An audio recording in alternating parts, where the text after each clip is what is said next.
Break के बाद आप सभी का एक बार फिर स्वागत डीडी न्यूज़ पर। आइए खबरों में आगे बढ़ते हैं। भारतीय सुरक्षा बलों के लिए वन रैंक वन पेंशन को लागू करने के एक दशक पूरे होने के अवसर पर प्रधानमंत्री नरेंद्र मोदी ने सोशल मीडिया प्लेटफॉर्म एक्स पर पोस्ट किया।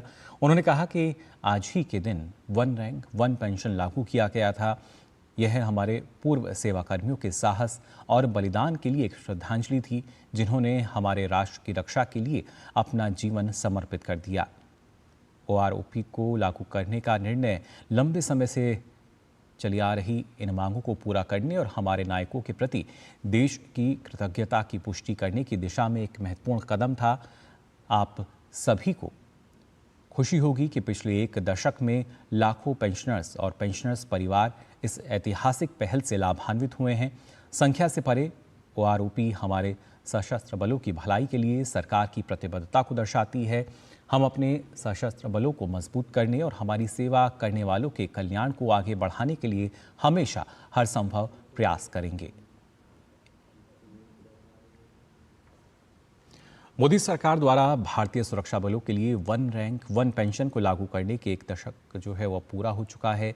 इस योजना के लागू होने के लाखों सैन्यकर्मी और उनके जो परिवार हैं वो इसके जरिए काफी लाभान्वित हुए हैं।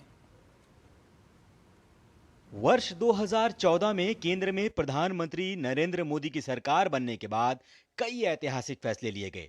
दशकों से लंबित भारतीय सशस्त्र बलों की मांग वन रैंक वन पेंशन को मोदी सरकार ने प्राथमिकता के आधार पर क्रियान्वयन किया, जिससे करीब 25 लाख से अधिक सेवानिवृत्त कर्मियों को और उनके परिवारों को लाभ हुआ। वन रैंक वन पेंशन का मतलब है समान कार्य और समान सेवा अवधि के लिए समान पेंशन, चाहे सेवानिवृत्ति की तिथि कुछ भी हो। उदाहरण के लिए साल 1980 में सेवानिवृत्त होने वाले जनरल को साल 2015 में सेवानिवृत्त होने वाले जनरल के समान पेंशन तय किए गए। सरकार द्वारा समय समय पर वर्तमान और पिछले पेंशन भोगियों की पेंशन की दर के बीच के अंतर को खत्म किया गया। भर्ती होने के बाद में मैंने जो है 16 साल नौकरी करी। 16 साल नौकरी करने के बाद में 100 रुपये पेंशन हुई। Same rank same pension Modi के टाइम में ही हुई है। मैं मोदी का बहुत आभारी हूँ। जैसे आदमी पहले पेंशन आता था कम, बाद में उसी रैंक का आता था ज़्यादा, क्योंकि उसकी तनख्वाह ज़्यादा हो जाती थी तो उसकी पेंशन ज़्यादा बनती थी। रैंक एक ही रहता था पुराने वाले करने का, इसलिए उसके बराबर कर दी जो आ जा रहा है पेंशन। ये वन रैंक वन पेंशन का मैं सरकार का बड़ा आभारी हूँ। इन्होंने हमें पूछा है, आज अच्छी पेंशन है। मोदी सरकार ने जो है ये लागू कर दिया तो इससे हमें काफ़ी बेनिफिट हुआ। कई हजार रुपए का मतलब जो फायदा हुआ और अब पेंशन हमारे 33,700 करीब है।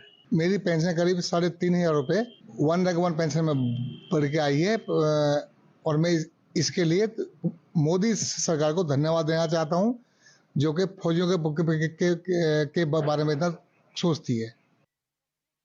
2014 से 2023 तक यानी इस योजना के शुरू होने के बाद से इस योजना पर 1.25 लाख करोड़ रुपए खर्च किए जा चुके हैं। पूर्व पेंशन भोगियों की पेंशन कैलेंडर वर्ष 2013 के सेवानिवृत्तों की पेंशन के आधार पर पुनः निर्धारित की गई। यह 1 जुलाई 2014 से प्रभावी हुआ।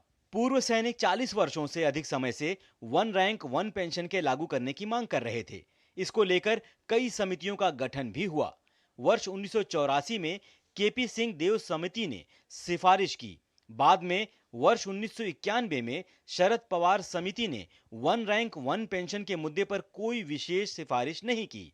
वर्ष 2003 में रक्षा मंत्री समिति रिपोर्ट ने वन रैंक वन पेंशन को अंतर मंत्रालयी समिति के विचारार्थ छोड़ दिया।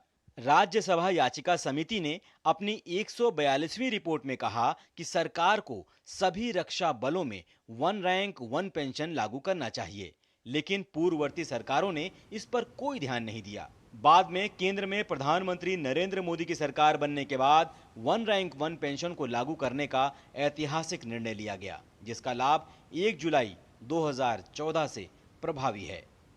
Bureau report, DD news.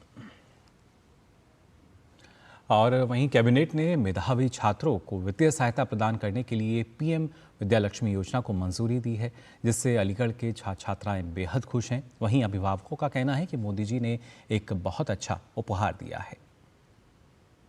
जो पढ़ना चाहते हैं, मेधावी हैं, तो उन छात्रों के लिए पीएम साहब की तरफ से बहुत अच्छी योजना निकाली गई है और बड़ा सराहनीय काम है। विद्या लक्ष्मी योजना का स्वागत करता हूं तथा ये कहता हूं कि प्रधानमंत्री जी ने हमारे मेधावी छात्र छात्राओं के लिए ये योजना केंद्रीय मंत्रिमंडल द्वारा पारित करा के प्रस्तुत की है। इसका लाभ हमारे समस्त विद्यार्थियों को मिलेगा। जो विद्या लक्ष्मी योजना शुरू की है, मैं उसका स्वागत करती हूँ और जिससे गरीब छात्र छात्राएं, मेधावी निर्धन छात्र छात्राएं अपनी शिक्षा ग्रहण कर सकें। गरीब छात्र है, जो मेधावी छात्र है, जिनकी शिक्षा पूरी नहीं हो पा रही है, उनके लिए बहुत लाभदायक योजना है और इसके लिए हम मोदी जी का बहुत बहुत शुक्रिया करते हैं। जो कि डिजर्विंग थे मेधावी छात्र छात्रा, जो अपनी शिक्षा आगे जारी नहीं रख पा रहे थे पैसे कम होने के कारण, और उनके अभिभावक भी इस चीज़ से बहुत ही चिंतित थे, पर मोदी जी ने अभिभावकों के लिए और मेधावी छात्र छात्राओं दोनों के लिए ही बहुत अच्छा एक इनिशिएटिव लागू किया है। ये स्कीम का मैं बहुत धन्यवाद देती हूँ मोदी जी को कि इसका उन्होंने जो इनिशिएटिव लिया है वो बहुत ही अच्छा है, बहुत ज़रूरी है आज के छात्र छात्राओं के लिए। और मशहूर लोक गायिका और बिहार कोकिला कहलाने वाली पद्म भूषण शारदा सिन्हा का आज अंतिम संस्कार पटना के गुलाबी घाट पर किया जा रहा है।